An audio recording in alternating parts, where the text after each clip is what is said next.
guys, I'm headed out the door wearing Belle Tress's brand new Fontaine. I have it in the beautiful color Burnt Biscuit Blonde, so let me tell you a little bit about her. Fontaine is yet another style from Belle Tress's Luxe collection, and boy, do they have a lot of them.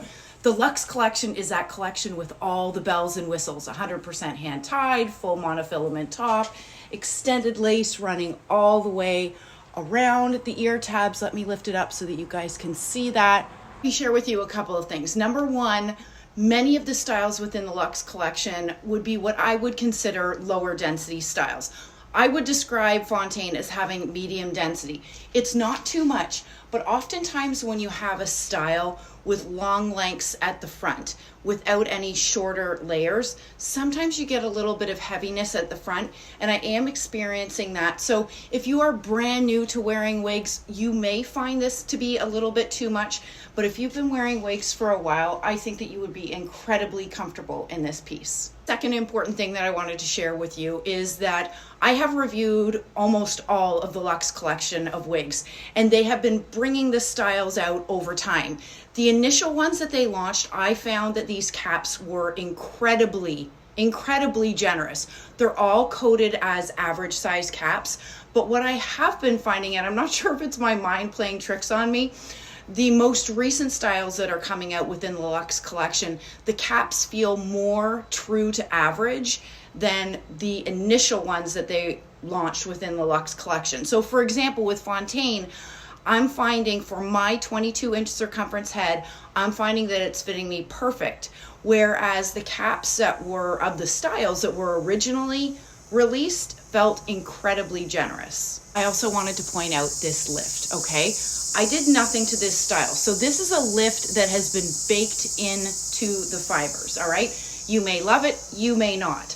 What I do find is if I'm looking to move the part, because this has a full monofilament top, that built-in lift, like for example, if I wanted to part it, see, if I want to part it in the middle, this piece wants to fall back because it has that lift sort of baked into it. So I just want you to be aware, it's something that you can absolutely get around if you want to part this in the middle, or if you want to part it on the right.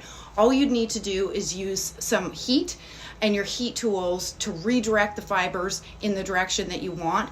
But this lift that you're seeing here is what it comes with. Okay, let me do a turn and I'll show you Fontaine on all sides. So as you can see, it is a longer layered style. It is really super beautiful.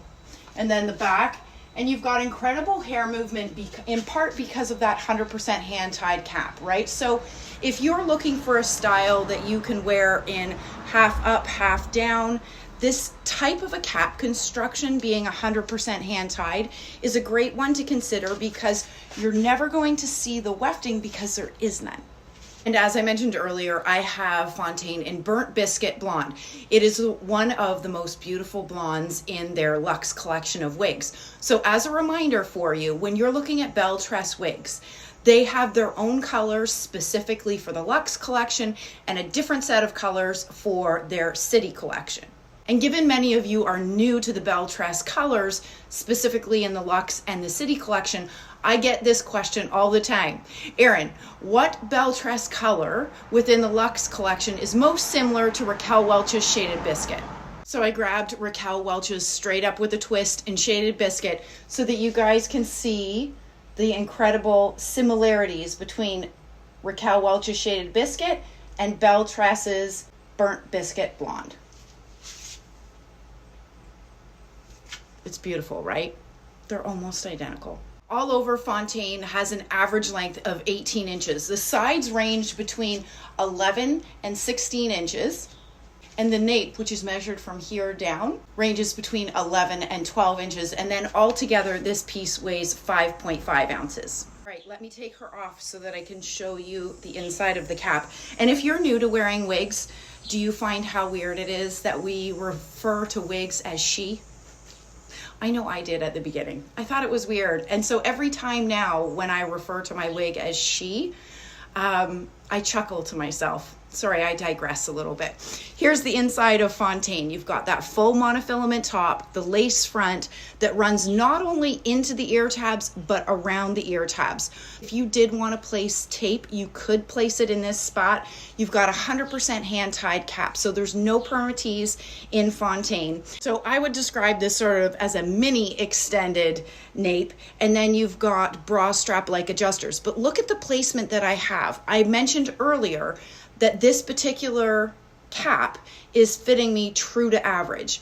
On the original Luxe styles that were released, I was bringing these in quite a bit. So I'm not sure if they're responding by right sizing some of the caps to be more true to average, because the original Luxe styles that they released, certainly the caps were more than average. They were very generous. If you're interested in this style, you can head to my friends at wigsbypattiespearls.com. Be sure to use my discount code ERYNN, ERYNN 30 to save you 30%.